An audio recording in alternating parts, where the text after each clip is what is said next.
Pada kesempatan kali ini saya akan membahas sejarah mengenai sang khalifah dinasti Umayyah. Beliau bernama Sulaiman bin Abdul Malik. Tujuan saya menyampaikan sejarah ini tidak lain adalah untuk menambah wawasan kita semua agar kita dapat mengetahui sejarah yang berkaitan dengan khalifah di masa lalu. Langsung saja kita akan masuk ke dalam pembahasannya. Sulaiman bin Abdul Malik naik tahta sebagai khalifah menggantikan saudaranya Walid bin Abdul Malik pada usia 42 tahun. Ia hanya memerintah selama 2 tahun yaitu tahun 97 Hijriah hingga 99 Hijriah. Menurut sebagian ahli sejarah menjelang wafatnya, Walid bin Abdul Malik tidak sempat menunjuk seseorang sebagai pengganti. Para pemuka keluarga Bani Umayyah akhirnya memutuskan Sulaiman bin Abdul Malik sebagai khalifah ketujuh Daulah Umayyah di Damaskus, Syria. Saat itu Sulaiman sendiri berada di kota Ramallah. Ia baru mengetahui berita wafatnya Walid setelah sepekan kemudian. Begitu menjabat khalifah, banyak perubahan yang dilakukan Sulaiman bin Abdul Malik. Yang terbesar adalah pergantian beberapa pejabat penting pemerintah. Inilah yang membuat puncak kejayaan Daulah Umayyah menurun. Sebelumnya Abdul Malik bin Marwan dan Walid bin Abdul Malik menempatkan tokoh-tokoh terkuat di beberapa daerah. Misalnya Hajjaj bin Yusuf dan Qutaibah bin Muslim ditempatkan di wilayah timur, sedangkan Musa bin Nusyair dan Tariq bin Ziyad ditempatkan di wilayah barat. Sulaiman bin Abdul Malik memberhentikan ketiga tokoh tersebut. Musa bin Nusyair, penakluk Spanyol dan Portugal, tiba di Damaskus 3 hari sebelum Walid bin Abdul Malik wafat. Tanpa alasan yang bisa diterima, Musa bin Nusyair diberhentikan dan dibuang ke Madinah. 2 tahun kemudian, tokoh ini wafat. Putra Musa bin Nusyair, Abdul Malik bin Musa yang menjabat gubernur wilayah Afrika di Kairawan juga diberhentikan. Sebagai penggantinya diangkatlah Muhammad bin Yazid. Sedangkan Abdul Aziz bin Musa, putra Musa bin Nusyair yang menjabat gubernur di wilayah Andalusia yang berkedudukan di Toledo, dikudeta oleh pasukannya sendiri dan gugur dalam sebuah peperangan. Sebagai penggantinya, Sulaiman bin Abdul Malik mengangkat Abdurrahman Ats-Sakafi.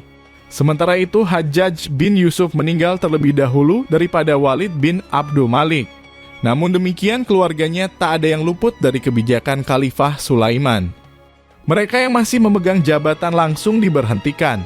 Tindakan fatal lainnya yang dilakukan Khalifah Sulaiman bin Abdul Malik adalah membebaskan para tahanan politik di Irak dan Iran. Dilihat dari sudut kemanusiaan, sekilas tindakan ini positif. Namun di sisi lain, mereka yang menentang pemerintahan selama ini menjadi bebas berbuat apa saja. Ketika masih hidup, Hajjaj bin Yusuf dan Qutaibah bin Muslim sepakat untuk mengangkat Abdul Aziz bin Walid sebagai calon pengganti sang khalifah.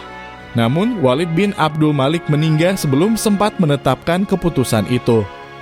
Itulah yang membuat Khalifah Sulaiman tidak senang dengan Hajjaj dan Qutaibah. Rasa tidak senang itu sudah terbaca oleh Qutaibah. Apalagi ketika melihat tindakan Khalifah Sulaiman terhadap keluarga Hajjaj dan Musa bin Nusyair.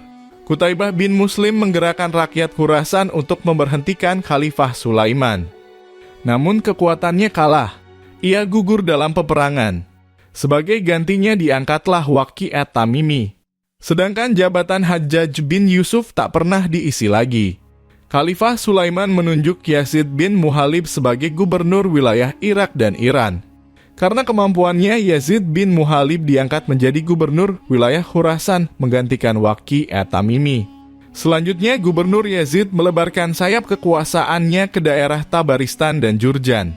Sementara itu, kemenangan Panglima Maslamah bin Abdul Malik di daerah Asia Kecil pada masa pemerintahan Khalifah Walid bin Abdul Malik membuat geger Imperium Romawi Timur. Hal itu membangkitkan minat Khalifah Sulaiman untuk menaklukkan Konstantinopel. Ia pun mempersiapkan bala bantuan berkuatan 120.000 orang untuk memperkuat pasukan saudaranya. Khalifah Sulaiman sendiri ikut dalam pasukan itu. Namun ia terpaksa berhenti di Kaisria, wilayah Galtia, karena sakit. Sedangkan Maslamah dan pasukannya meneruskan perjalanan. Pasukan Romawi tidak mengadakan perlawanan. Mereka bertahan di benteng Konstantinopel dalam kepungan pasukan kaum muslimin yang cukup lama. Khalifah Sulaiman bin Abdul Malik wafat dalam usia 45 tahun. Keinginannya untuk menaklukkan ibu kota Konstantinopel gagal. Di antara yang dapat dikenang pada masa pemerintahannya adalah menyelesaikan pembangunan Masjid Al-Jami Al-Umawi yang dikenal megah dan agung di Damaskus.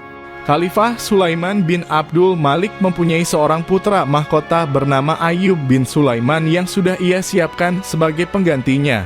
Namun sayang sang putra meninggal dunia sebelum niat ayahnya tercapai. Khalifah Sulaiman berniat mencalonkan putranya yang lain, namun karena masih terlalu muda, Raja bin Haywa, seorang tabi'in penasihat utama istana, menyarankan agar niat itu ditunda. Raja mengusulkan nama Umar bin Abdul Aziz. Lobi yang dilakukan raja berhasil. Umar bin Abdul Aziz pun diangkat sebagai khalifah ke-8 pengganti Sulaiman bin Abdul Malik. Sejarah pun membuktikan pilihan sang ulama tidak meleset. Pada masa pemerintahan Umar bin Abdul Aziz, Daulah Umayyah mengalami kegemilangan, sehingga para ahli sejarah menjuluki Umar bin Abdul Aziz sebagai Khalifah Ar-Rashidah kelima setelah Ali bin Abi Thalib. Demikian yang dapat saya sampaikan, semoga bermanfaat dan dapat menambah wawasan kita semua. Jangan lupa share, like, dan subscribe.